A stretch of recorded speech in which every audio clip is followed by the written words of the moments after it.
بسم اللہ الرحمن الرحیم۔ السلام علیکم۔ میرا نام نینا ہے اور میں اس گاؤں کی وہ لڑکی ہوں جسے سب شرارتی کہتے ہیں۔ حالانکہ میرے دل میں کبھی کسی کو دکھ دینے کا خیال نہیں آیا، بس کھیل کود اور شرارتوں کے بغیر میرا جی ہی نہیں لگتا۔ میرا بچپن بڑا کٹھن گزرا ہے، ماں مجھے یاد بھی نہیں۔ لوگ کہتے ہیں میں 3 سال کی تھی جب وہ دنیا سے چلی گئی۔ میرے والد اکلوتے بیٹی ہونے کے ناطے مجھے بہت چاہتے ہیں، مگر ان کا مزاج ایسا ہے کہ سختی ان کی باتوں میں جھلکتی رہتی ہے۔ وہ زیادہ باتیں نہیں کرتے، بس حکم سناتے ہیں اور توقع رکھتے ہیں کہ سب مانا جائے۔ ماں کے جانے کے بعد میری پرورش دادی نے کی۔ دادی کہتی ہیں کہ میں بالکل اپنی ماں پر گئی ہوں۔ آنکھوں کی چمک، بالوں کی لٹیں اور سب سے بڑھ کر وہ شوخی جو میری مسکراہٹ میں جھلکتی ہے۔ دادی مجھے کہتی ہیں، نینا تو بہت ضدی ہے، اور میں ہنس کر جواب دیتی ہوں کہ دادی ضد نہ کروں تو اپنی خوشی کیسے پاؤں۔ گاؤں کی زندگی سادہ ہے، مگر میرے لیے یہ سادگی بھی کسی کہانی کی طرح ہے۔ صبح کو مرغے کی بانگ پر آنکھ کھلتی ہے اور کچی گلیوں میں بچیوں کی ٹولی میرے دروازے پر آ کھڑی ہوتی ہے۔ میں جلدی سے ناشتہ کر کے ان کے ساتھ نکل جاتی ہوں، اور پھر کبھی نہر کے کنارے، کبھی کھیتوں کے بیچ جھولتی ہنستی لڑکیاں۔ وہی میرا بچپن ہے، مگر اس بچپن کے سب سے انوکھے رنگ اس پرانی لال حویلی سے جڑے ہیں جو ہمارے گاؤں کے کنارے کھیتوں کے بیچ کھڑی ہے۔ لال اینٹوں سے بنی وہ حویلی آج بھی اپنی شان دکھاتی ہے، مگر برسوں سے خالی ہے۔ گاؤں کے بڑے کہتے ہیں وہاں جن بستے ہیں۔ شام ڈھلے کوئی پاگل بھی ادھر کا رخ نہیں کرتا، مگر دن کے وقت وہی حویلی ہمارے کھیل کا میدان ہوتی ہے۔ کتنی بار ہم لڑکیاں اس کی سیڑھیوں پر بیٹھ کر کہانیاں سناتی ہیں، کبھی چھپ چھپ کر کمرے دیکھتے ہیں، کبھی ٹوٹے پھوٹے کھڑکیوں کے شیشے سے جھانکتے ہیں، اور اکثر جب کوئی ہلکی سی آواز آتی تو ہم سب چیختے ہوئے بھاگ نکلتے ہیں، اور پھر راستے میں ایک دوسرے کو ہنس ہنس کر اپنی شکلیں دکھاتے ہیں کہ کون سب سے زیادہ ڈرا ہوا تھا۔ دادی ہمیشہ کہتی ہیں، شام کے بعد حویلی کے قریب بھی مت جانا۔ وہ کہانیاں سناتی ہیں کہ کس طرح پرانے زمانے میں اس حویلی میں ایک ظالم زمیندار رہتا تھا۔ اس کے ظلم کی بد دعا سے یہ جگہ سیب زدہ ہو گئی، اور اب وہاں انسان نہیں، جن رہتے ہیں۔ میں دادی کی باتیں سنتی ضرور ہوں، مگر دل ہی دل میں سوچتی ہوں کہ یہ سب ڈرانے کے بہانے ہیں۔ حقیقت میں تو بس ایک پرانا محل ہے، کھنڈر بن گیا ہے۔ بچپن سے ہی میرا دل نڈر تھا، میں ڈرنے والوں میں سے نہیں ہوں۔ اسی لیے اکثر جب سہیلیاں حویلی کے قریب جانے سے کتراتی تو میں آگے بڑھ کر کہتی تھی، آؤ میں ہوں نا۔ اور جب ہم سب وہاں شور مچاتے، کہکے لگاتے، سیڑھیوں پر دوڑتے تو مجھے لگتا جیسے یہ حویلی ہمارے بچپن کی ساتھی ہے۔ والد کو میری یہ عادت سخت ناپسند تھی۔ وہ اکثر غصے سے کہتے، نینا باز آ جاؤ، یہ کوئی کھیلنے کی جگہ نہیں۔ میں شرارت سے جواب دیتی، ابو وہاں تو بس دن کے وقت جاتے ہیں۔ اور وہ سختی سے کہتے، دن ہو یا رات وہاں جانا منع ہے۔ مگر میں کب رکنے والی تھی۔ ایک دن ایسا بھی آیا جب میری دادی نے مجھے سمجھاتے ہوئے کہا، بیٹا تو اکلوتی ہے، ماں نہیں رہی، تیرے باپ کی ساری امیدیں تجھ پر ہیں۔ میں نے ان کا ہاتھ پکڑ کر کہا، دادی آپ پریشان نہ ہو، میں کبھی آپ کو اکیلا نہیں چھوڑوں گی۔ مگر دل میں جو ضد تھی وہ اپنی جگہ قائم رہی۔ میری سہیلیاں بھی جانتی تھیں کہ نینا سب سے آگے نکل کر شرارت کرے گی۔ میں اکثر حویلی کے ٹوٹے دروازے پر چڑھ کر اعلان کرتی کہ دیکھو میں ڈری نہیں، اور سب تالیاں بجاتی تھیں۔ گاؤں کی عورتیں ہمیں دیکھ کر سر ہلاتی اور کہتی، یہ لڑکی کبھی سنجیدہ نہیں ہوگی۔ میں ان باتوں پر کہکا لگا کر کہتی، ہاں میں کبھی سنجیدہ نہیں ہوں گی، کیونکہ ہنسنے میں ہی تو زندگی ہے۔ ایک دن میری سہیلی شازیہ نے کہا، نینا کیا تجھے نہیں لگتا کہ یہاں واقعی کچھ ہے؟ کل شام میں نے حویلی کے پاس سے روشنی نکلتے دیکھی۔ میں نے ہنس کر کہا، ارے پاگل، وہ تو جگنو ہوں گے یا کوئی چراغ جل رہا ہوگا۔ شازیہ بولی نہیں، نینا وہ روشنی بہت تیز تھی، جیسے کسی نے آنکھوں سے چمک نکالی ہو۔ میں نے اسے ڈانٹ کر کہا، تو بس وہم کرتی ہے، کچھ نہیں ہوتا یہاں، اگر ہوتا تو ہم کب کے نقصان اٹھا چکے ہوتے۔ مگر دل ہی دل میں ایک چھوٹی سی لہر میرے اندر دوڑ گئی کہ واقعی وہاں کچھ چھپا ہے یا نہیں۔ والد اکثر میرے بارے میں فکر مند رہتے ہیں۔ ایک دن انہوں نے کہا، نینا مجھے ڈر ہے تیری یہ شوخیاں کسی دن ہمیں شرمندہ نہ کر دے۔ میں نے معصومیت سے کہا، ابو آپ کو شرمندہ کبھی نہیں کروں گی، یہ حویلی میرے لیے بس ایک کھیل ہے۔ اور وہ خاموش ہو گئے۔ ان کی خاموشی مجھے چبھتی ہے۔ شاید وہ اندر ہی اندر بہت کچھ سوچتے ہیں مگر کہہ نہیں پاتے۔ میں اپنی زندگی کو ہلکا پھلکا رکھنا چاہتی تھی۔ میرے دل کو بھاری پن راس نہیں آتا۔ دادی کے ساتھ لمبی راتوں میں بیٹھ کر جب وہ مجھے پرانے قصے سناتی تو میں ان کے جھریوں والے چہرے پر غور کرتی اور سوچتی کہ یہ عورت میرے لیے ماں بھی ہے، دوست بھی ہے، سب کچھ ہے۔ کبھی کبھی دادی میرے بالوں میں تیل لگاتے ہوئے کہتی، نینا تو نے اپنی ماں جیسی شوخی پائی ہے مگر اس کی طرح نیک بھی بننا۔ میں ہنستی اور کہتی، دادی نیک بھی بنوں گی مگر شرارت کے بغیر میرا دم گھٹ جائے گا۔ وہ بھی ہنستی تھی۔ ہماری زندگی یوں ہی گزر رہی تھی، دن کھیل کود میں، شام گھر کی چار دیواری میں اور راتیں دادی کے قصے کہانیوں میں، مگر لال حویلی کا ذکر ہماری باتوں سے کبھی غائب نہیں ہوتا تھا۔ گاؤں کا ہر شخص اس حویلی کو دیکھ کر ایک داستان چھیڑ دیتا تھا۔ کبھی کوئی کہتا وہاں سے رات کو گھوڑوں کی ٹاپ کی آواز آتی ہے، کبھی کوئی دعویٰ کرتا کہ وہاں عورت کے رونے کی آواز سنائی دیتی ہے۔ میں ان سب کہانیوں کو سن کر ہنس دیتی اور سب کو چھیڑتی کہ یہ سب تمہاری ڈر کی پیداوار ہے، اصل میں وہاں کچھ نہیں ہے۔ لیکن سچ یہ ہے کہ دل کے کونے میں ایک عجیب سا کھچاؤ تھا جو مجھے بار بار اس حویلی کی طرف لے جاتا تھا، جیسے میرا بچپن، میری شوخی اور میرا تجسس سب کچھ اسی لال اینٹوں کے بنے محل سے جڑا ہوا ہو۔ اور شاید اسی ضد اور بے فکری نے میرے آنے والے وقت کو ایک ایسی راہ پر ڈال دیا تھا جس کا میں نے خواب بھی نہیں دیکھا تھا۔ اس دن گاؤں میں ایک عجیب سی ہلچل تھی، جیسے سب کے کان ایک ہی خبر پر لگے ہوں۔ ہر زبان پر یہی تھا کہ شہر سے کوئی بڑا آدمی آیا ہے جو لال حویلی خریدنے کا ارادہ رکھتا ہے۔ میں نے دادی سے پوچھا، دادی یہ کیسی باتیں ہو رہی ہیں؟ کون ہے یہ آدمی جو اتنی پرانی اور ویران حویلی کو خریدنا چاہتا ہے؟ دادی نے سر جھٹک کر کہا، بیٹا لوگ کہتے ہیں کوئی شہر کا امیر زادہ ہے، تعلیم یافتہ ہے، خوش پوش ہے، پتہ نہیں کیسا شوق چڑھا ہے کہ اس جگہ کو آباد کرنا چاہتا ہے۔ میں نے ہنستے ہوئے کہا، دادی وہ حویلی آباد کرے گا یا وہیں کا ہو کر رہ جائے گا؟ دادی نے مجھے گھور کر کہا، نینا یہ مذاق کی باتیں نہیں ہیں، یہ لوگ بڑے لوگ ہیں، ان کے فیصلے عام نہیں ہوتے۔ میں نے کہا، دادی مجھے تو بس تجسس ہو رہا ہے کہ کیسا ہوگا وہ امیر زادہ، شکل کیسا ہے، باتیں کیسے کرتا ہے، اور اتنے سال بعد لال حویلی میں رہنے کی جرت اسے ہی کیوں سوجی ہے؟ ابو جب شام کو کھانے پر آئے تو میں نے فوراً پوچھ لیا، ابو یہ شہر کے صاحب کون ہیں جو وڈیرے کے ہاں آئے ہیں؟ ابو نے غصے سے کہا، نینا تجھے ہر بات میں تجسس کیوں رہتا ہے؟ میں نے کہا، ابو بس ویسے ہی پوچھ لیا۔ تو انہوں نے کہا، کچھ پتہ نہیں، ابھی گاؤں والے بھی بس چہمے گوئیاں کر رہے ہیں، سنا ہے وڈیرے کے مہمان ہیں، بڑے گھرانے سے تعلق رکھتے ہیں، تعلیم بھی باہر سے حاصل کی ہے اور شاید کوئی کاروباری شخصیت ہے۔ میرے دل میں جیسے آگ سی لگ گئی کہ کاش میں خود دیکھ سکوں یہ شخص کیسا ہے۔ اگلے دن جب میں اپنی سہیلی شازیہ اور رضیہ کے ساتھ نہر کے کنارے بیٹھی تھی تو وہ دونوں بھی اسی بات پر بحث کر رہی تھی۔ شازیہ نے کہا، سنا ہے وہ بہت خوبصورت ہے، شہر والے شہزادوں جیسا۔ میں نے ہنس کر کہا، ارے پاگل، وہ بھی انسان ہوگا ہمارے جیسا، کھائے گا، پیے گا، بات کرے گا۔ لیکن دل کے کسی کونے میں ایک انوکھی جستجو جاگ رہی تھی، جیسے میرا دل کہہ رہا ہو، نینا یہ آنے والا شخص تمہاری زندگی بدلنے والا ہے۔ میں نے خود کو جھٹکا اور کہا، چلو چھوڑو یہ باتیں اور نہر کا پانی دیکھو۔ لیکن سچ یہ ہے کہ دل وہیں اٹکا رہا۔ شام کو جب وڈیرے کے گھر سے خوشبوئیں اٹھنے لگیں تو پورا گاؤں جیسے متوجہ ہو گیا۔ گوشت پکنے کی خوشبو دور دور تک پھیل گئی۔ عورتیں اپنے گھروں کی دہلیز سے جھانکنے لگیں، بچے ادھر ادھر دوڑ رہے تھے، مرد چائے کی ہوٹل پر جمع ہو کر صرف ایک ہی بات کر رہے تھے، مہمان آئے ہیں، بڑے صاحب ہیں اور خاص طعام پک رہا ہے۔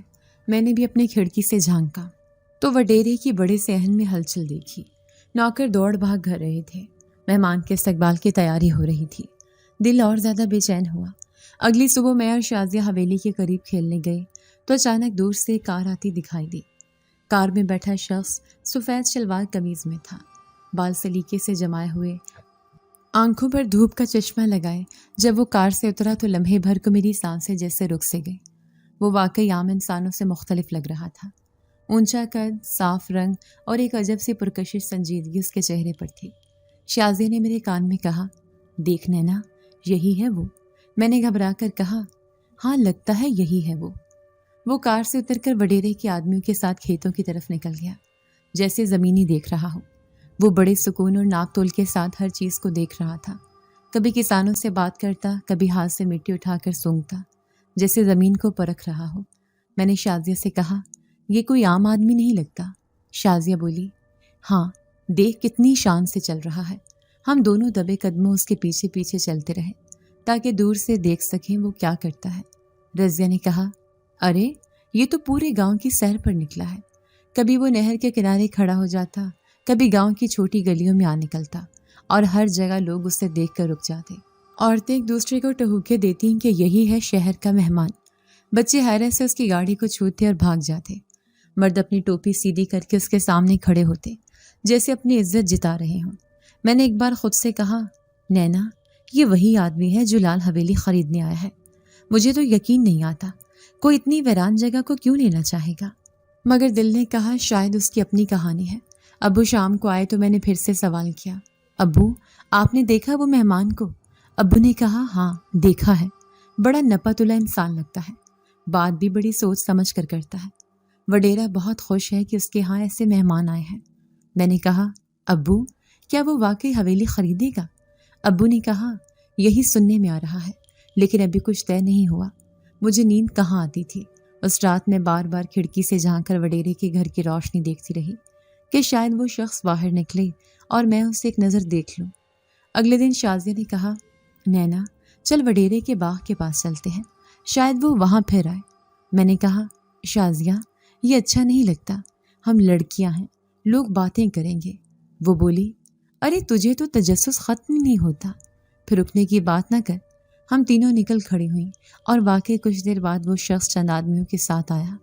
اس نے باغ کے درخت دیکھے، پانی کا ذائقہ چکھا اور وڈیرے کے ساتھ کھڑا باتیں کرتا رہا۔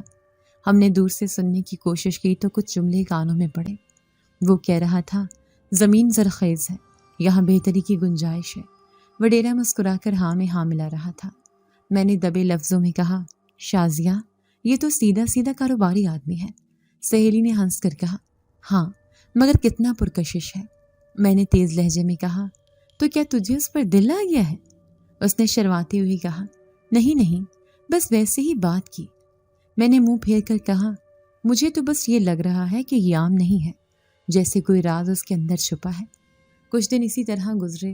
وہ کبھی زمینیں دیکھنے جاتا، کبھی گاؤں کے اسکول تک چلا جاتا، کبھی بچوں سے بات کرتا اور کبھی نہر کے کنارے بیٹھ کر دیر تک سوچوں میں گم رہتا۔ گاؤں کے لوگ اسے دیکھ کر حیران بھی ہوتے اور خوش بھی کہ کوئی اتنا بڑا آدمی ہمارے بیچ ہے، مگر کچھ لوگ ڈرتے بھی تھے کہ پتہ نہیں لال حویلی کو خریدنے والا انجام کو کیا دیکھے گا۔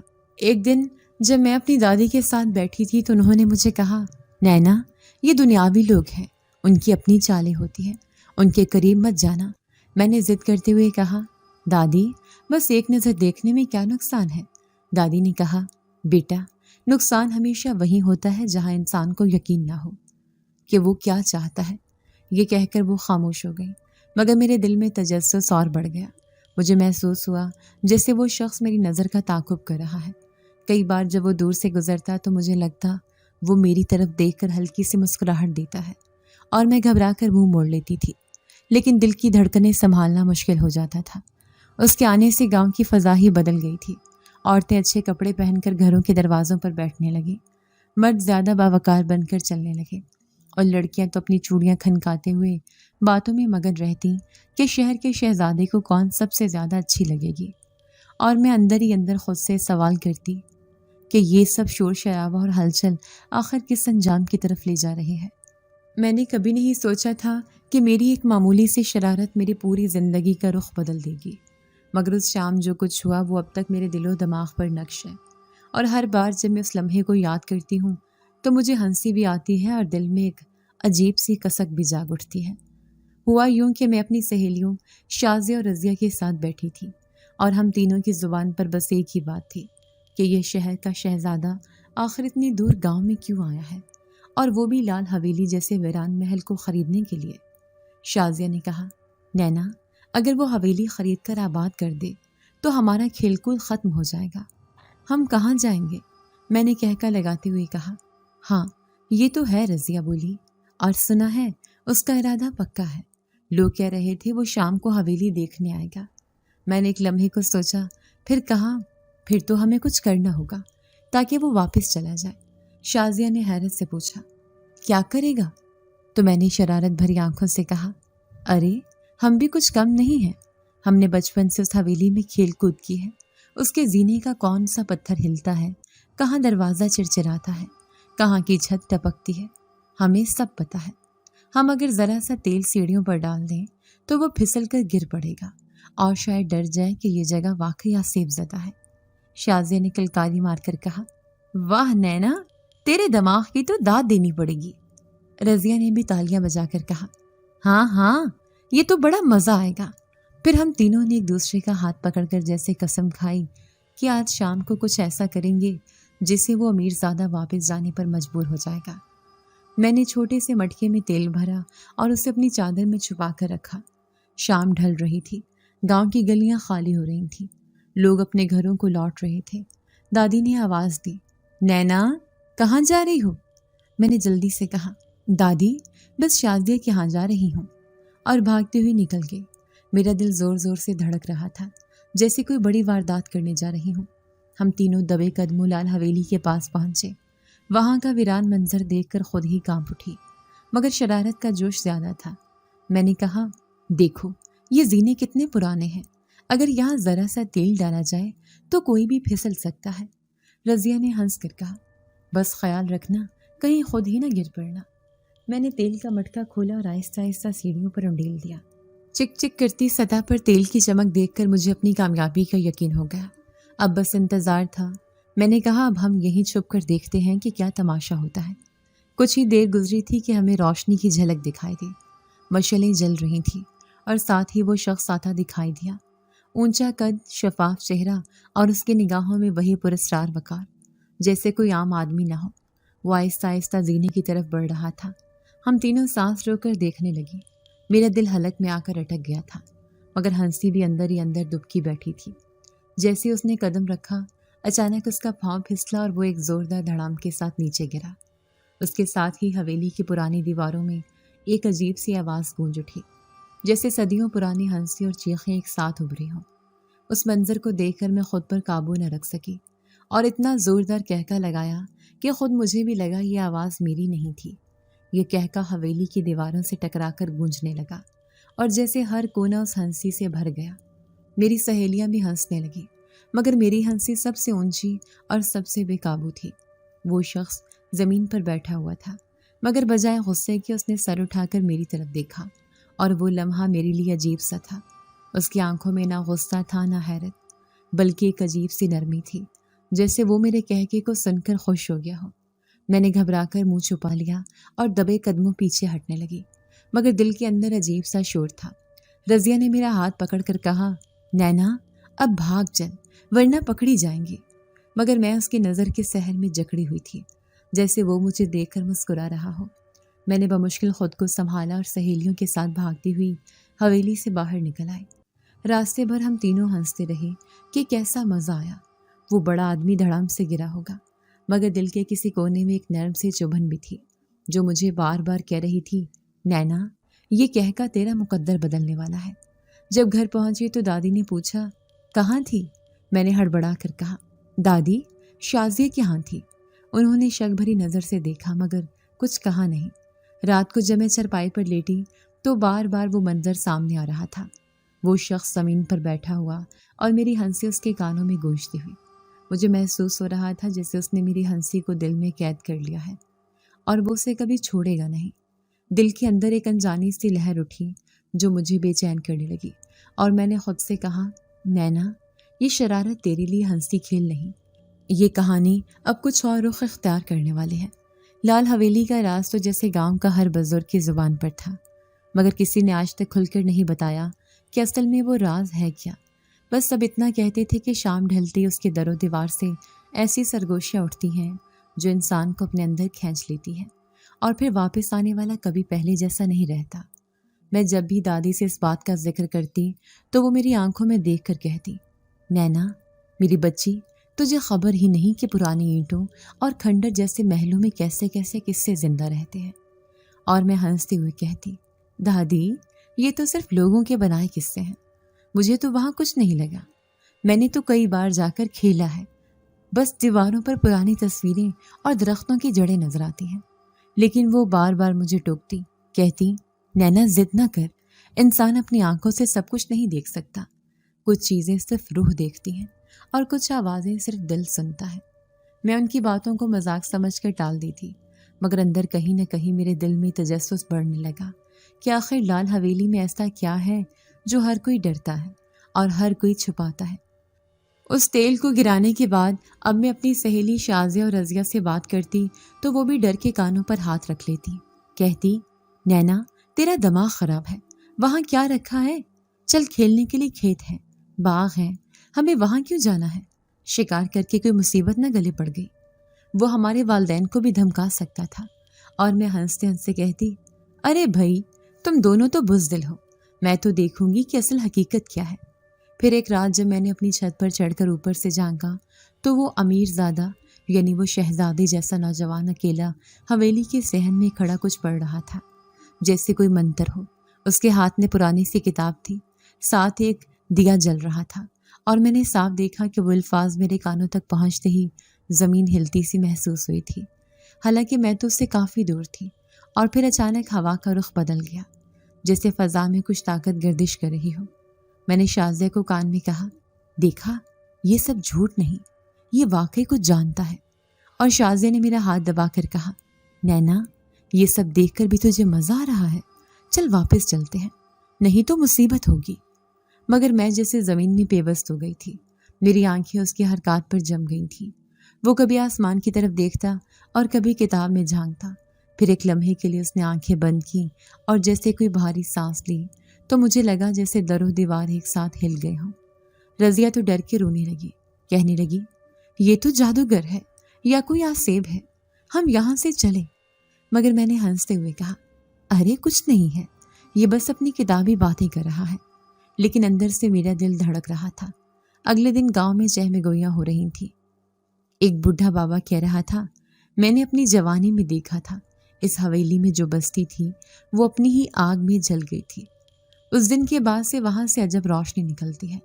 دوسرا بزرگ بولا نہیں یہ روشنی نہیں ہے، یہ تو اندھیروں کی چیخیں ہیں۔ لوگ کہتے ہیں کہ اس حویلی کی اینٹوں میں وہ چیخیں قید ہیں، اور جب کوئی ان کو چھیڑتا ہے تو وہ پھر سے جاگ اٹھتی ہیں۔ میں سب سنتی اور حیران ہوتی کہ لوگ اتنے سالوں بعد بھی ان باتوں کو سچ مانتے ہیں۔ ایک رات پھر میں نے دیکھا کہ وہ لڑکا تنہا وہاں بیٹھا کچھ آہستہ آہستہ بول رہا تھا، اور اس کے ارد گرد جیسے ہوا ساکت ہو گئی ہو۔ میں نے کان لگا کر سننے کی کوشش کی، مگر وہ الفاظ میری سمجھ سے باہر تھے۔ اچانک اس نے آنکھیں کھولی اور سیدھی میری طرف دیکھا۔ میں سہم گئی، دل زور زور سے دھڑکنے لگا، مگر اس نے ہلکی سی مسکراہٹ دی اور کہا تمہیں ڈرنے کی ضرورت نہیں، میں جانتا ہوں تم چھپ کر دیکھتی ہو، لیکن یہ راز تمہارے اختیار کرنے والی ہے۔ اس کی آواز میرے کانوں میں یوں گونجی جیسے صدیوں پرانی کہانی سنائی جا رہی ہو۔ میں نے پل بھر کو سوچا کہ بھاگ جاؤں، مگر پھر ہمت کر کے کہا کون سا راز، کیسا اختیار، تم کون ہو؟ اس نے ہنس کر کہا میں کون ہوں یہ تم وقت کے ساتھ جان لو گی، مگر اتنا جان لو کہ تمہارے ہنسی نے مجھے قید کر لیا ہے، اور اب تم چاہو یا نہ چاہو اس حویلی کے راز کا حصہ بنو گی۔ میں نے غصے سے کہا دیکھو ایسی باتیں مجھ پر اثر نہیں کرتی، میں نینا ہوں، میں کسی سے نہیں ڈرتی۔ اس نے نرمی سے کہا ہاں تم نینا ہو اور یہی تمہاری طاقت ہے، مگر یہ ضدی پن کبھی کبھار انسان کو ایسے راستے پر لے جاتا ہے جہاں سے واپسی نہیں رہتی۔ میں خاموش ہو گئی، دل کی دھڑکن قابو میں نہیں آ رہی تھی، اور تب مجھے پہلی بار یقین ہوا کہ لال حویلی میں واقعی کچھ ہے جو عام انسان کی آنکھ سے اوجھل ہے، اور شاید وہ مجھے اپنی طرف کھینچ رہی ہے، جیسے کوئی راز میرا انتظار کر رہا ہو جو آنے والے دنوں میں میری زندگی کو بدلنے والا ہے۔ کھیتوں کی راہوں پر اکیلے چلنے کا مزہ ہی کچھ اور ہوتا ہے، سانسوں میں مٹی کی خوشبو رچی ہوئی، قدموں کے نیچے نرم نرم گھاسوں اور دور دور تک سبز لہلہاتی فصلیں جھوم رہی ہوں تو دل خود ہی گنگنانے لگتا ہے۔ میں بھی اس دن بالکل یوں ہی اکیلے نکلی تھی، بس دل چاہا تھا کہ تھوڑی دیر کھلی ہوا میں بیٹھوں اور دادی کی سختی اور گاؤں کی پابندیوں سے تھوڑا آزاد محسوس کروں۔ میں نے دوپٹے کو سر سے ڈھیلا کیا اور لمبے سانس لے کر کہا واہ کیسی ٹھنڈی ہوا چل رہی ہے، اللہ کا شکر ہے اتنی سکون بھری زندگی ملی ہے۔ پھر اچانک پیچھے سے ایک آواز آئی کیا تم ہمیشہ یوں ہی سب کو حیران کر دیتی ہو یا یہ خاص میرا نصیب ہے؟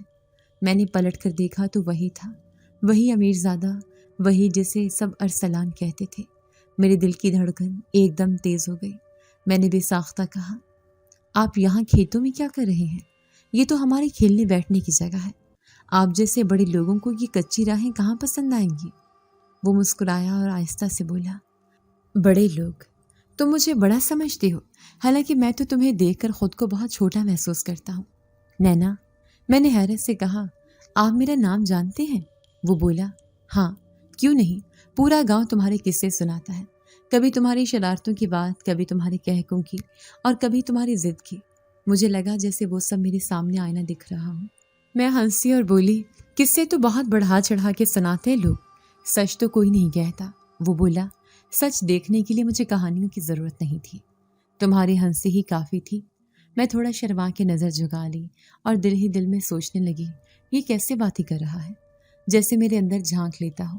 پھر میں نے موضوع بدلنے کی کوشش کی اور کہا، آپ کو گاؤں کی یہ کھلی فضا اچھی لگی یا شہر کی طرح شور اور رونق کو یاد کرتے ہیں؟ وہ لمحے بھر کو خاموش ہوا، پھر کہنے لگا، شہر کی رونق کے شور میں انسان خود کو کھو دیتا ہے، مگر یہاں ہر پتا، ہر ہوا کا جھونکا ایک راز سناتا ہے۔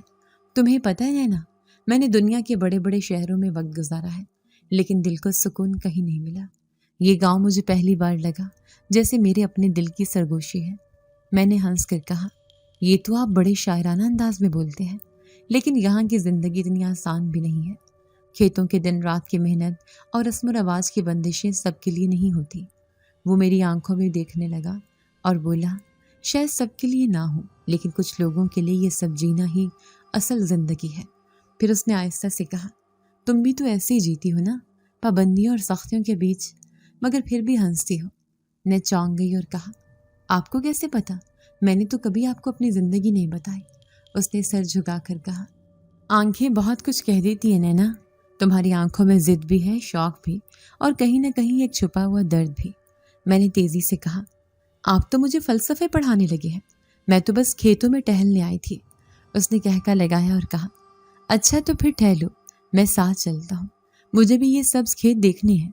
میں نے منہ بنایا اور کہا، آپ اکیلی نہیں چھوڑیں گے؟ اس نے شرارت سے کہا، ڈر لگ رہا ہے کیا؟ میں نے فوراً کہا، نہیں، مجھے ڈر کیسا، میں تو بچپن سے ان کھیتوں میں کھیلتی آئی ہوں، آپ جیسے لوگ ہی ڈرتے ہوں گے اندھیروں سے۔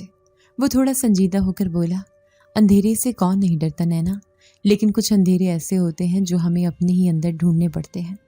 میں نے اس کی بات کو ہنسی میں ٹال دیا اور کہا، اچھا یہ بتائیں، آپ لال حویلی کیوں خریدنا چاہتے ہیں؟ سب لوگ تو کہتے ہیں وہ آصف زدہ ہے۔ وہ رکا اور ایک لمبا سانس لے کر بولا، کبھی کبھی آصف زدہ جگہیں ہمیں اپنے قریب بلاتی ہیں، کیونکہ وہاں کچھ ادھورا رہ جاتا ہے، اور میں اس ادھورت کو پورا کرنے آیا ہوں۔ میں نے چونک کر کہا، کیسا ادھورا؟ وہ مسکرا دیا اور بولا، تمہیں وقت آنے پر پتہ چل جائے گا نینا۔ اس لمحے مجھے لگا جیسے وہ میری باتوں کو چھپا رہا ہے، لیکن پھر اس کی نرم مسکراہٹ نے میرا دل بہلا دیا، اور ہم دونوں کھیتوں کے بیچ لمبے لمبے راستے پر چلتے رہے، کبھی فصلوں کی بالیاں چھوتے، کبھی ہوا کے جھونکوں کا مزہ لیتے، اور کبھی یوں لگتا جیسے ہمارے قدم ایک ہی راہ پر جڑ گئے ہوں۔ میں نے محسوس کیا کہ وہ دوسروں کی طرح غرور کرنے والا امیر زادہ نہیں تھا۔ اس کی باتوں میں گہرائی تھی، جیسے اس کے دل میں کوئی ایسا سمندر چھپا ہو جو میں دیکھ تو نہیں پا رہی، لیکن اس کی لہریں محسوس کر رہی ہوں۔ دل میں عجیب سا سکون اور گھبراہٹ دونوں ایک ساتھ اترنے لگے، اور میں نے سوچا یہ ملاقات شاید میرے لیے ایک نئی کہانی کی شروعات ہے، جس کا انجام میں خود نہیں جانتی۔ دل کی دھڑکنوں کا حال کوئی دوسرا کیا سمجھے، یہ تو صرف وہی جان سکتا ہے جس نے کبھی کسی کو اپنے دل کے اندر اترتا ہوا محسوس کیا ہو۔ میں نے کبھی سوچا بھی نہ تھا کہ وہ ارسلان جو گاؤں میں پہلی بار اترا تھا، اب سب کو اپنے لباس، اپنی وفاداری اور اپنے خوشبو سے حیران کر رہا تھا۔ میری زندگی کے ایک ایک لمحے کو یوں اپنے حصار میں دیکھا جیسے میری سانسیں بھی اس کے ذکر کے بغیر مکمل نہ ہوں۔ میں نے کئی بار خود کو سمجھایا کہ یہ سب بس وقتی ہے، لیکن جب رات کو سونے لگتی تو نیند سے پہلے آخری خیال بھی اسی کا آتا، اور صبح کھلنے کے بعد سب سے پہلا خیال بھی اسی کا ہوتا۔ میں نے اپنی سہیلیوں کے ساتھ ہنستے کھیلتے وقت بھی یہ محسوس کیا کہ میرا دھیان ادھر ادھر نہیں جاتا، بس دل کے کسی کونے میں ارسلان کا چہرہ جھلملاتا رہتا، اور جب وہ گاؤں کے راستوں سے گزرتا اور لوگ اس کی طرف دیکھ کر باتیں کرتے تو میں سب کی نظریں پڑ سکتی تھی۔ سب کو لگتا تھا جیسے وہ شہزادہ ہے جو زمین پر اتر آیا ہو۔ لڑکیاں اس کے بارے میں کہانیاں بناتی تھی۔ کوئی کہتی کاش وہ مجھے دیکھ لے، کوئی کہتی اس کے ساتھ بات کرنے کا مزہ ہی کچھ اور ہے۔ لیکن عجیب بات یہ تھی کہ وہ سب کی موجودگی میں بھی اپنی آنکھوں کو بس میری طرف موڑ لیتا اور دل ایک لمحے کو تھک سے رک جاتا۔ میں نے کئی بار اپنی سہیلیوں کو ٹالنے کے لیے کہا کہ یہ سب تمہارا وہم ہے، لیکن دل کے اندر ایک چمک سی جاگتی رہی تھی، اور میں خود بھی مانتی تھی کہ اس کی نظروں میں کچھ ایسا تھا جو صرف میرے لیے تھا۔ میں جب شام کو کنویں پر پانی بھرنے جاتی تو اکثر دیکھتی کہ دور کھڑا ہے، کبھی درخت کے سائے میں، کبھی کھیت کے کنارے پر، اور مجھے لگتا جیسے وہ بس یہ دیکھنے آیا ہے کہ میں ہنس رہی ہوں یا نہیں۔ ایک دن تو میں نے غصے میں آ کر اس سے کہا، آپ ہر جگہ میرے پیچھے کیوں آ جاتے ہیں؟ گاؤں والی باتیں بنائیں گے اور مجھے دادی کے سامنے صفائی دینی پڑے گی۔ اس نے ہلکی سی مسکراہٹ کے ساتھ کہا، گاؤں والے جو مرضی بات کریں، لیکن تمہارے کہکے کی آواز جب کانوں میں پڑتی ہے تو ساری دنیا کی باتیں بھی معنی لگتی ہیں۔ میں نے جھنجلا کر کہا، آپ تو بڑی عجیب عجیب باتیں کرتے ہیں، لیکن اندر ہی اندر میرا دل پھول کی طرح کھل اٹھا تھا۔ میں نے خود کو یہ کہتے پایا کہ نینا، تمہیں سنبھلنا ہوگا، یہ کھیل نہیں ہے، یہ دل کے رشتے ہیں اور یہ اتنے آسانی سے نہیں بنتے۔ پھر بھی جب وہ اچانک سامنے آ جاتا اور مسکرا کر سلام کرتا تو میرا دل چاہتا کہ ساری دنیا رک جائے اور بس وہی لمحہ قائم رہے۔ میں نے اپنی دادی کے چہرے کی فکر بھی کی کہ اگر انہوں نے میرے دل کے حال کو بھانپ لیا تو وہ ضرور سختی کریں گی، کیونکہ ان کے نزدیک لڑکی کی عزت سب کچھ ہوتی ہے اور وہ کبھی نہیں چاہیں گی کہ میں اپنی معصومیت کو خوابوں کے سپرد کر دوں۔ لیکن کیا کروں، دل کو سمجھانا تو جیسے ممکن ہی نہیں رہا تھا۔ کئی بار رات کو میں نے چپکے سے اپنی پرانی کتاب کے اوراق میں اس کا نام لکھ دیا اور پھر مٹا دیا، لیکن دل سے وہ نام مٹایا نہ جا سکا۔ ایک روز میں نے اپنی سہیلی رابعہ سے کہا، مجھے لگتا ہے کہ وہ صرف میری طرف متوجہ رہتا ہے، سب لڑکیوں کے بیچ بھی وہ مجھے ہی دیکھتا ہے۔ رابعہ نے ہنستے ہوئے کہا، ہاں نینا، یہ تو سب دیکھتے ہیں، وہ تجھ پر ہی دلہارا ہے، لیکن سن، دھیان رکھنا، یہ بڑے لوگ ہیں، ان کے دل کے کھیل اور ہوتے ہیں۔ تو رابعہ کی بات سن کر ایک پل کو خوفزدہ ہوئی، مگر اگلے لمحے دل نے کہا، نہیں، ارسلان ایسا نہیں ہے، اس کی نظروں میں دھوکہ نہیں ہے، اس کی باتوں میں سچائی ہے اور اس کا سکوت بھی کچھ کہتا ہے۔ میں نے محسوس کیا کہ جب وہ میرے قریب ہوتا ہے تو میرا دل اتنی زور سے دھڑکتا ہے جیسے پسلیاں ٹوٹ کر باہر آ جائیں گی، اور کبھی کبھی تو مجھے لگتا وہ ضرور میری دھڑکنوں کو سن لیتا ہوگا، کیونکہ اس کی نظریں گہری ہو جاتی اور وہ بنا کچھ کہے بس مجھے دیکھتا رہتا۔ میں نے اپنی جان پہچان کی دنیا میں کبھی ایسا جادو نہیں دیکھا تھا۔ گاؤں کی فضا بھی جیسے اس کے آنے سے بدل گئی تھی، پرندے زیادہ چہچہاتے تھے، ہوا میں نرمی آ گئی تھی، اور ہر شام جب سورج ڈوبنے لگتا تو مجھے لگتا کہ زمین اور آسمان کے بیچ صرف ہم دونوں کی کہانی لکھی جا رہی ہے اور باقی سب محض تماشائی ہیں۔ مجھے کبھی کبھی اپنی ہنسی سے ڈر لگنے لگا کہ کہیں واقعی وہ میری ہنسی پر عاشق نہ ہو، کیونکہ جب بھی میں کھل کر ہنستی وہ خاموشی سے دیکھتا رہتا، جیسے اس ہنسی کو اپنے دل پر نقش کر رہا ہو۔ میں نے کئی بار کہا، آپ اتنے خاموش کیوں رہتے ہیں؟ جواب میں وہ بس کہتا، میں لفظوں میں کیا بیان کروں جو میری آنکھیں کہہ رہی ہیں نینا، اور اس لمحے مجھے محسوس ہوتا کہ دل کی دھڑکنیں میرے اختیار نہیں رہیں، وہ بس کے قبضے میں جا رہی ہیں، اور میں چاہوں بھی تو اس جادو سے آزاد نہیں ہو سکتی۔ میں نے گاؤں کے کچھ لوگوں سے سنا تھا کہ اکثر شام کو ارسلان لال حویلی جاتا ہے۔ میرے دل میں یہ بات بیٹھ گئی تھی کہ آخر وہ شام کے بعد حویلی میں کیا کرتا ہے۔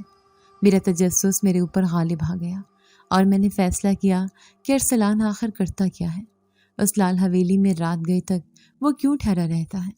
گاؤں بھر کے لوگ تو ڈرتے ہیں شام ڈھلے وہاں جانے سے، لیکن نہ جانے کیوں میرے دل میں ضد جاگتی جا رہی تھی کہ میں ضرور دیکھوں گی وہ حقیقت کیا ہے۔ میں نے دادی سے جھوٹ بول دیا کہ سہیلی کے گھر جا رہی ہوں، اور دبے پاؤں اس پرانے حویلی کے پیچھے جا چھپی۔ سورج کی کرنیں ڈوب رہی تھی، آسمان پر سرخی پھیل رہی تھی، اور میں جھاڑیوں میں دبک کر بیٹھ گئی۔ ہوا میں عجب سا سکوت تھا کہ اچانک دروازہ چرچرا کے کھلا اور ارسلان اندر داخل ہوا۔ میں نے دیکھا وہ عام دنوں کی طرح خوش پوش نہیں تھا، بلکہ سادہ سا لباس پہنے ہوئے کپڑے، اور اس کی آنکھوں میں عجیب سی چمک تھی۔ وہ آہستہ آہستہ چلتا ہوا بیچ صحن تک آیا اور پھر اچانک اس نے آنکھیں بند کر کے کچھ پڑھنا شروع کر دیا۔ میں نے کان لگا کر سننے کی کوشش کی، مگر الفاظ سمجھ نہ آ سکے، بس اتنا جان سکی کہ وہ کوئی عام دعا یا ورد نہیں تھا۔ اس کے لبوں کی حرکت کے ساتھ فضا میں سنجیدہ سا سناٹا پھیل گیا، اور پھر اچانک میں نے اپنی آنکھوں سے وہ منظر دیکھا جس نے میرے رونگٹے کھڑے کر دیے۔ اس کی آنکھوں سے جیسے سرخ شعلے نکل رہے تھے، بالکل ایسے جیسے آگ جل رہی ہو، اور وہ شعلے اس کی پلکوں کے بیچ لرز رہے ہوں۔ میں نے دل ہی دل میں کلمہ پڑھا اور زمین پر لیٹ کر سانس روک لی کہ کہیں وہ مجھے دیکھ نہ لے۔ میرے دل کی دھڑکن اتنی تیز تھی کہ مجھے لگتا تھا وہ دور سے بھی سن سکتا ہے۔ ایک پل کو تو مجھے یقین ہو گیا کہ وہ انسان نہیں ہے، لیکن اگلے ہی لمحے دماغ نے کہا، نینا شاید یہ تمہارا وہم ہے، شاید شام کے دھندلکے میں تجھے ایسا دکھائی دیا ہے۔ مگر پھر بھی میں خود کو سنبھال نہ سکی۔ میں نے اپنے ہاتھ کانپتے ہوئے محسوس کیے اور بھاگنے کے لیے اٹھی، لیکن پاؤں میں کانٹے چبھے اور میں نے اپنی چیخ دبانے کی کوشش کی۔ وہیں سے میں دیوار کے ساتھ رگڑتی ہوئی بھاگی اور جب تک اپنے گھر کے آنگن تک نہ پہنچ گئی مجھے سکون نہ آیا۔ سانس پھولی ہوئی تھی اور میں پسینے میں شرابور تھی۔ دادی نے دیکھا تو بولی، کہاں تھی نینا؟ کیوں یوں گھبرا رہی ہو؟ میں نے بہانہ بنایا کہ اندھیرے میں رستے میں کتا پڑ گیا تھا، اس لیے ڈر گئی۔ دادی نے میری پیشانی پر ہاتھ رکھا اور بولی، بیٹی تمہارا رنگ کیوں زرد پڑ گیا ہے؟ لیکن میں کیا بتاتی کہ جو منظر دیکھا تھا وہ لفظوں میں کیسے بیان کروں۔ ساری رات کروٹیں بدلتی رہی۔ ایک بار دل کہتا وہ انسان نہیں ہے، کوئی اور مخلوق ہے۔ پھر سوچتی کہ اگر وہ جن زادہ ہے تو میرے ساتھ یوں نرمی اور عزت سے کیوں بات کرتا ہے، وہ میری ہنسی کو دل سے کیوں سنتا ہے، اور اگر وہ برا ہوتا تو کب کا نقصان پہنچا چکا ہوتا۔ پھر دل نے کہا، شاید یہ سب میرا وہم ہے۔ میں نے چاندنی میں کھڑکی سے باہر دیکھا تو دور کھیتوں میں روشنی سے جھلملاتی محسوس ہوئی، جیسے کوئی وہاں کھڑا ہے۔ میں نے ڈرتے ڈرتے آنکھیں میچ لیں اور دل ہی دل میں کہا، نینا تم پاگل ہو رہی ہو۔ لیکن سچ یہ تھا کہ جو منظر میری آنکھوں نے دیکھا تھا وہ کسی خواب کا دھوکہ نہیں تھا، وہ حقیقت تھی۔ بس میں خود کو یقین دلانے کے لیے اسے وہم قرار دیتی رہی۔ اگلی صبح جب میں نے ارسلان کو گاؤں کے کنویں کے پاس دیکھا تو اس کے چہرے پر وہی معصوم مسکراہٹ تھی، وہی نرم لہجہ تھا۔ وہ بولا، نینا تم ٹھیک تو ہو؟ تمہارا چہرہ کچھ بجھا بجھا لگ رہا ہے۔ میں نے گھبرا کر کہا، ہاں میں ٹھیک ہوں، بس نیند کم ہوئی ہے۔ لیکن اندر سے میں ٹوٹ رہی تھی کہ کیسے اس کی آنکھوں سے نکلتے شعلے بھولوں اور کیسے اس کے لمس کی نرمی کو جھٹلاؤں۔ میرے دل میں خوف بھی تھا اور کشش بھی تھی۔ میں چاہتی تھی کہ میں حقیقت جانوں، لیکن ڈرتی تھی کہ اگر جان گئی تو شاید یہ دل مزید الجھ جائے گا۔ مجھے لگا جیسے میری زندگی کیسے موڑ پر آ گئی ہے، جہاں بھاگ بھی نہیں سکتی اور رک بھی نہیں سکتی۔ میں نے خود سے وعدہ کیا کہ آئندہ حویلی کے پاس نہیں جاؤں گی، لیکن دل ضدی تھا۔ اس کا کچھاؤ مجھے پھر اس راہ پر لے جاتا تھا جہاں ارسلان کی حقیقت کے پردے ذرا سے اٹھے تھے اور میرے وجود کو ہلا گئے تھے۔ وہ دن میری زندگی کا شاید سب سے انوکھا دن تھا، جب اگلے دن ارسلان نے پہلی بار میرے سامنے وہ بات کہی جس نے میرے دل کی زمین ہلا دی اور میرے اندر جیسے ایک طوفان سا اٹھ گیا۔ میں کھیت کے کنارے بیٹھی تھی، اس کی سوچوں میں گم۔ ہلکی ہلکی چل رہی تھی ہوا، کچے راستے پر دھوپ اور چھاؤں کی لکیریں کھیل رہی تھیں۔ پرندے آہستہ آہستہ واپس اپنے گھونسلوں کی طرف جا رہے تھے اور میرا دل عجیب سی بے چینی میں گھرا ہوا تھا کہ اچانک پیچھے سے ارسلان کی آواز آئی، نینا مجھے تم سے کچھ کہنا ہے۔ میں نے چونک کر پلٹ کر دیکھا تو وہ اپنے عام انداز سے کچھ مختلف تھا۔ اس کے چہرے پر ایک عجیب سا سکون بھی تھا اور گہرائی بھی۔ میں نے ہنس کر کہا، واہ بڑے رازدارانہ انداز میں بات کر رہے ہو، کیا کہنا ہے اتنی سنجیدگی سے؟ وہ میری طرف آہستہ آہستہ بڑھا اور بولا، نینا تمہیں یاد ہے جس دن تم نے حویلی کی سیڑھیوں پر تیل گرایا تھا اور میں وہاں سے پھسل کر گرا تھا؟ میں نے فوراً کہا، ہاں یاد ہے۔ اس دن تو پورا گاؤں مجھے ڈانٹ رہا تھا کہ تم نے اچھا نہیں کیا، مگر میں تو بس شرارت کر رہی تھی۔ اس نے میری آنکھوں میں دیکھتے ہوئے کہا، نینا تمہیں شاید اندازہ بھی نہیں کہ اس دن جب میں گرا اور تمہاری ہنسی اس سنسان حویلی میں گونجی تو وہ آواز میرے دل کے اندر اتر گئی۔ تمہاری وہ ہنسی میرے کانوں میں آج بھی گونجتی ہے اور شاید ہمیشہ گونجتی رہے گی۔ میں نے حیران ہو کر کہا، کیا مطلب؟ تم تو بالکل عجیب باتیں کرنے لگے ہو، ایک شرارت پر اتنا دل لگا بیٹھے ہو۔ ارسلان کی نظریں مجھ پر جمی رہیں اور اس کی آنکھوں میں ایک عجیب سی روشنی تھی جو عام انسانوں کی آنکھوں میں نہیں ہوتی۔ میں نے گھبرا کے کہا، یہ کیسی باتیں ہیں؟ تمہیں تو برا لگنا چاہیے تھا اور تم الٹا اس کو یاد کر کے خوش ہو رہے ہو۔ اس نے گہری سانس لی اور کہا، نینا تم نہیں جانتی، انسان جب دل سے کسی آواز یا کسی لمحے کا قیدی بن جائے تو پھر وہ سب وام نہیں رہتا۔ تمہاری ہنسی میرے دل کے اندر جا کے بستی ہے اور میں اس کا قیدی بن گیا ہوں۔ تم میری زندگی کی وہ حقیقت بن گئی ہو جسے انکار ممکن ہی نہیں۔ میں نے سر جھٹک کے کہا، تم پاگل ہو گیا؟ یہ گاؤں ہے، یہاں کوئی لڑکی کسی لڑکے کی ایسی باتیں برداشت کرے تو لوگ اسے جینے نہیں دیتے۔ تم شہر کے ہو، تمہیں یہ باتیں کرنا آسان لگتی ہے، مگر میں نینا ہوں، ایک گاؤں کی لڑکی، میں ایسی باتوں پر اعتبار کیسے کر لوں؟ وہ مسکرا کر بولا، نینا تم چاہو تو مجھے جھٹلا دو، چاہو تو میرا مذاق بنا دو، لیکن جو حقیقت ہے وہ بدل نہیں سکتی۔ میں نے اپنی ساری زندگی میں بہت کچھ دیکھا ہے، مگر پہلی بار دل پر کوئی ایسا نقش پڑا ہے جو مٹنے والا نہیں، اور وہ تم ہو۔ میں نے اس کی بات کاٹتے ہوئے کہا، بس کرو ارسلان، تمہیں کچھ نہیں پتا، میں نے ہنسی مذاق میں کہہ کر لگایا تھا اور تم اس کو دل کی بات بنا بیٹھے، یہ سب میری سمجھ سے باہر ہے۔ وہ میری طرف بڑھا اور آہستہ سے کہا، نینا تمہیں میری آنکھوں میں کچھ نظر نہیں آتا کیا؟ میں نے جلدی سے نظریں جھکا لیں اور کہا، نہیں میں کچھ نہیں دیکھتی، مگر دل کی گہرائی میں مجھے صاف دکھائی دے رہا تھا کہ یہ آنکھیں عام نہیں ہیں، ان کی روشنی عام چراغ کی روشنی نہیں ہے، ان میں کچھ اور ہی بھید چھپا ہوا ہے۔ میں نے اپنے دل کو سنبھالنے کے لیے کہا، تم بس مجھے الجھانے کے لیے ایسی باتیں کر رہے ہو۔ اس نے آہستگی سے کہا، نینا کاش تم جانتی کہ میں کیسا قیدی ہوں، تمہاری ایک ہنسی نے میرا وجود اپنی قید میں لے لیا ہے، اور اب چاہ کر بھی میں اس سے آزاد نہیں ہو سکتا۔ تم چاہو تو مجھے نفرت دو، تم چاہو تو مجھ سے دور چلی جاؤ، لیکن تمہاری ہنسی کی وہ گونج میرے دل کے کمرے میں ہمیشہ زندہ رہے گی۔ اور یہ بات میں کسی دکھاوے یا دھوکے میں نہیں کہہ رہا، یہ میری حقیقت ہے۔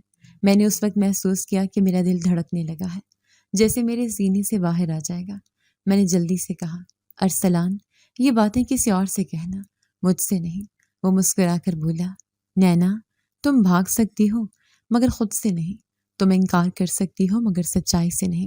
تمہاری معصوم ہنسی تمہارے اپنے وجود کی پہچان ہے، اور وہی میری قید بھی ہے۔ میں نے وہاں سے نکلنے کی کوشش کی مگر قدم لڑکھڑا گئے، دل کے اندر ایک طوفان برپا تھا۔ یہ لڑکا یا یہ ہستی جو بھی ہے عام نہیں ہے، اور اس کے الفاظ مجھے ہلا رہے تھے۔ میں نے سوچا کہ یہ کیسا جادو ہے کہ ایک کہہ ایک انسان کے دل پر یوں چھا سکتا ہے، لیکن میرے اندر کہیں نہ کہیں یہ ماننے کو دل کر رہا تھا کہ وہ جھوٹ نہیں کہہ رہا۔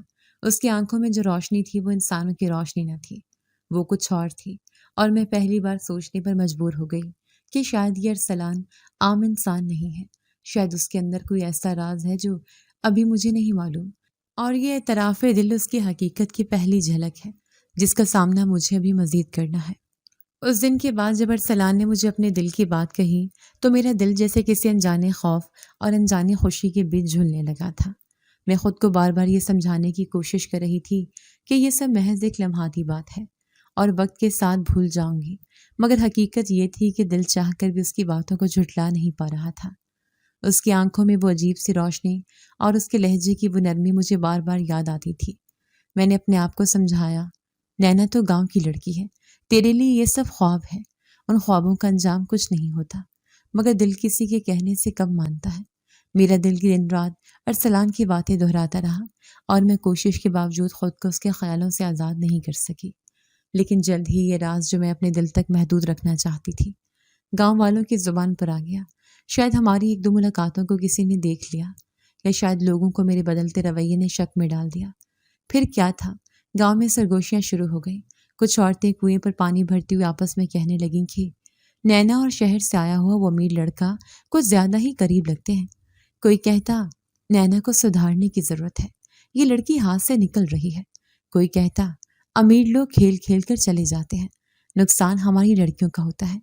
یہ سب باتیں رفتہ رفتہ میرے والد کے کانوں تک پہنچ گئیں، اور ایک دن وہ طوفان کی طرح گھر میں داخل ہوئے اور مجھے سخت آواز میں پکارا، نینا ادھر آ۔ میں ان کے تیور دیکھ کر کانپ اٹھی۔ دادی بھی کمرے سے نکل آئی۔ ابا کی آنکھوں میں غصے کی آگ بھڑک رہی تھی۔ انہوں نے کہا، یہ کیسی خبریں سن رہا ہوں میں؟ گاؤں میں لوگ باتیں بنا رہے ہیں، کیا سچ ہے کہ تو اس پرائے لڑکے سے باتیں کرتی ہے؟ میں نے گھبرا کے کہا، ابا ایسا کچھ نہیں ہے، لوگ باتیں بنا رہے ہیں، وہ بس ایک مہمان ہے جس نے مجھ سے ایک آدھ بار بات کر لی تھی۔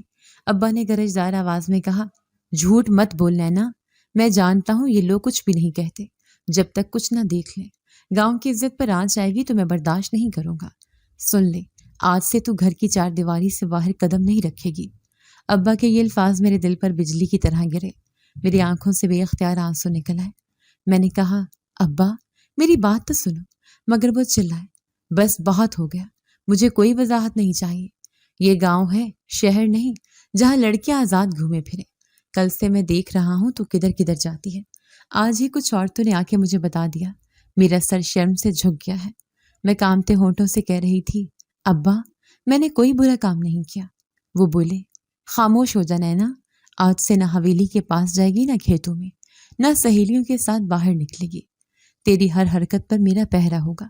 میں نے روتے ہوئے کہا، ابا میں قید ہو جاؤں گی، یوں تو میرا دم گھٹ جائے گا۔ مگر انہوں نے میری ایک نہ سنی۔ دادی نے آگے بڑھ کر ابا کا بازو پکڑا اور کہا، بیٹا تھوڑا سکون سے بات کر، یہ بچی ضدی ہے مگر بری نہیں ہے، اس پر اتنا سختی نہ کر ورنہ یہ اندر سے ٹوٹ جائے گی۔ مگر ابا نے غصے سے کہا، اماں آپ چپ رہے، یہ بچی اب سنبھالنی پڑے گی ورنہ کل کو کوئی منہ دکھانے کے قابل نہیں چھوڑے گی۔ وہ تیش میں اپنے کمرے میں چلے گئے اور میں دادی کے گلے لگ کے پھوٹ پھوٹ کے رونے لگی۔ دادی نے میرا سر سہلاتے ہوئے کہا، پگلی تو فکر نہ کر، سب ٹھیک ہو جائے گا۔ مگر میرے دل کو یقین نہ آیا۔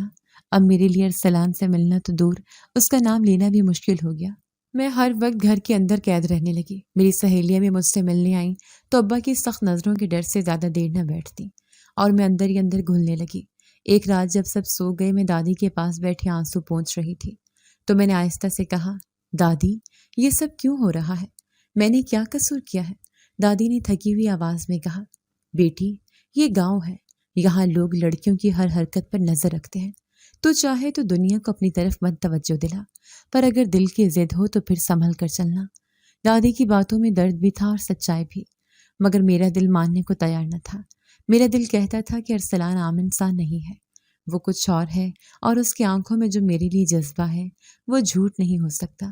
مگر ابا کی سختی اور گاؤں کی باتیں میرے اور اس کے درمیان ایک اونچی دیوار کھڑی کر چکی تھیں، اور میں بے بس ہو کر صرف دل ہی دل میں سوچتی رہ گئی کہ آخر ارسلان اس دیوار کو توڑ سکے گا یا یہ رشتہ ابھی سے ختم سمجھوں۔ اس رات جب ابا کی سختیاں اپنے انتہا پر پہنچ چکی تھیں اور میرا دل گھٹ گھٹ کر جیسے مرنے لگا تھا، تو میں نے فیصلہ کیا کہ چاہے کچھ بھی ہو مجھے ارسلان سے بات کرنی ہے۔ میں نے دادی کے سہارے آنگن کے پچھلے دروازے سے نکلنے کا بہانہ کیا اور دبے پاؤں لال حویلی کی طرف چل دی۔ میرا دل دھڑک رہا تھا۔ میں سوچ رہی تھی اگر ابا کو پتہ چل گیا تو کیا ہوگا، مگر دل کی ضد اتنی بھاری تھی کہ عقل کی آواز دب گئی۔ میں حویلی کے پاس پہنچی تو اندھیری رات میں وہ اکیلا کھڑا نظر آیا۔ وہ جیسے میرا انتظار ہی کر رہا تھا۔ اس کی آنکھوں میں ایک عجیب سی چمک تھی۔ میں نے گھبرا کر کہا، ارسلان تم یہاں اکیلے کیوں کھڑے ہو؟ اس نے گہری سانس لی اور کہا، نینا اب وقت آ گیا ہے کہ تمہیں سب سچ بتا دوں۔ تمہیں وہ جاننے کا حق ہے جو باقی دنیا نہیں جانتی۔ میں نے کانپتی آواز میں کہا، کیسا سچ ارسلان؟ تم مجھے ڈرا کیوں رہے ہو؟ اس نے دھیرے دھیرے کہا، نینا میں انسان نہیں ہوں، میں جن زادہ ہوں۔ یہ لال حویلی میرے خاندان کی ہے۔ صدیوں پہلے ہمارے بزرگوں اور تمہارے گاؤں کے بزرگوں کے درمیان ایک معاہدہ ہوا تھا کہ یہ جگہ ہم جنات کو دے دی جائے گی تاکہ ہم یہاں اپنا مسکن بنا سکیں۔ مگر وقت کے ساتھ انسانوں نے سب بھلا دیا اور یہ حویلی ویران قرار دے دی گئی۔ میں برسوں بعد واپس آیا ہوں اپنی جگہ لینے کے لیے، مگر نینا تمہیں دیکھ کر سب بدل گیا ہے۔ میں چاہتا تھا کہ یہ راز کسی کو نہ بتاؤں، مگر تم میری کمزوری بن گئی ہو۔ میں تمہیں نقصان نہیں پہنچا سکتا، کبھی نہیں۔ میں نے خوف اور حیرت سے کہا، جنزادہ تم جن ہو؟ ارسلان یہ کیسے ممکن ہے؟ اس نے دکھ بھری مسکراہٹ سے کہا، نینا میرا خون میرا وجود جنات کی دنیا سے جڑا ہے، مگر میرا دل میرا احساس سب انسانوں جیسا ہے۔ جب سے میں نے تمہارا وہ پہلا کہکا سنا ہے میں تمہارا اسیر ہو گیا ہوں۔ تم سے دور رہنا میرے لیے ناممکن ہے۔ میری روح تمہاری ہنسی میں قید ہو گئی ہے۔ میں تمہارے بغیر کچھ بھی نہیں۔ نینا میں تمہارے سامنے اپنی حقیقت لے آیا ہوں۔ اب فیصلہ تمہارا ہے۔ تم چاہو تو مجھے چھوڑ دو، میں تمہیں روکوں گا نہیں، مگر اگر تم چاہو تو میری دنیا میں قدم رکھ سکتی ہو۔ میں نے سہمے ہوئے لہجے میں کہا، لیکن گاؤں والے، میرے ابا، میری عزت، سب کچھ ختم ہو جائے گی اگر انہوں نے جان لیا کہ میں ایک جنزادے کے ساتھ ہوں۔ ارسلان نے نرمی سے کہا، میں جانتا ہوں یہ آسان نہیں ہے، مگر محبت کبھی آسان نہیں ہوتی نینا۔ یہ دل کا سودا ہے۔ اگر تو ہاں کرے گی تو میں سب کے سامنے تیرا ہاتھ مانگوں گا، چاہے دنیا جو کہے، میں کسی کو تجھ تک پہنچنے نہیں دوں گا۔ اور اگر تو نہ کرے گی تو میں خاموشی سے اس گاؤں کو چھوڑ جاؤں گا۔ میری آنکھوں سے آنسو بہنے لگے۔ میں نے سوچا کہ ایک طرف میرا خاندان، میرا گاؤں، میری عزت ہے، اور دوسری طرف یہ عجیب و غریب مگر سچا عشق۔ میرا دل بار بار کہہ رہا تھا کہ نینا یہ موقع نہ کھو دینا، یہ محبت بار بار نہیں ملتی۔ کئی دن میں اندرونی کشمکش میں رہی۔ میں نے دادی کو اشاروں میں اپنی الجھنیں بتائیں تو دادی نے کہا، بیٹی عشق اللہ کی دی ہوئی نعمت ہے، اگر یہ سچا ہو تو دنیا کی مخالفتیں بھی کمزور پڑ جاتی ہیں۔ اب فیصلہ تیرا ہے، تو چاہے تو اپنا دل دبا دے، چاہے تو اپنی زندگی اپنی مرضی کے مطابق جی لے۔ میں نے کئی راتوں کے جاگ کے بعد فیصلہ کیا کہ میں اپنی دل کی آواز سنوں گی۔ ایک دن ہمت کر کے میں ارسلان کے سامنے گئی اور کہا، ارسلان میں نے سوچ لیا ہے، میں ڈر کے سائے میں نہیں جی سکتی۔ میں نے دل کی سچائی کو مان لیا ہے، میں تمہاری ہوں اور تمہارے ساتھ اپنا گھر بسانا چاہتی ہوں۔ ارسلان کی آنکھوں میں روشنی پھیل گئی۔ اس نے کہا، نینا تم نے مجھے دنیا کا سب سے خوش نصیب انسان بنا دیا ہے۔ میں نے کہا، انسان نہیں جن زادہ۔ ارسلان نے کہکا لگا کر کہا، ہاں مگر تمہاری محبت نے مجھے مکمل انسان بنا دیا۔ پھر کچھ دن بعد وڈیری کی موجودگی میں گاؤں کے چند بزرگوں نے فیصلہ کیا کہ اگر ارسلان نینا کو عزت کے ساتھ قبول کرتا ہے تو انہیں روکنے کی کوئی وجہ نہیں۔ لوگوں نے میرے ابا کو سمجھایا کہ بیٹی کی خوشی کے آگے ہٹ دھرمی مناسب نہیں۔ آخرکار ابا نے سخت چہرے کے ساتھ مگر لرزتی آواز میں کہا، اگر یہی میری بیٹی کی ضد ہے تو مجھے منظور ہے۔ دادی نے خوشی کے آنسو پونچھے اور میں نے پہلی بار اپنے ابا کو نرم پڑتے دیکھا۔ ارسلان نے سب کے سامنے میرا ہاتھ پکڑا اور ہم نے نکاح کر لیا۔ وہ دن لال حویلی کی قسمت کا دن تھا، جہاں برسوں کی ویرانی ختم ہو گئی اور وہاں ایک نئی کہانی نے جنم لیا۔ گاؤں والے یہ سمجھے کہ کمیر مہمان نے گاؤں کی لڑکی کو اپنا لیا ہے، اور میرے سوا کوئی نہ جان سکا کہ میرا ارسلان دراصل انسان نہیں ہے، مگر میرے لیے وہ سب کچھ ہے۔ میری دل کی دھڑکن، میرا خواب، میری حقیقت۔ لال حویلی اب آسیب کی جگہ نہیں رہی، وہ ہماری محبت کا مسکن بن گئی، اور میری ہنسی جس کے اسیری میں ارسلان نے سب کچھ وار دیا تھا، ہمیشہ کے لیے اس کے دل کی روشنی بن گئی۔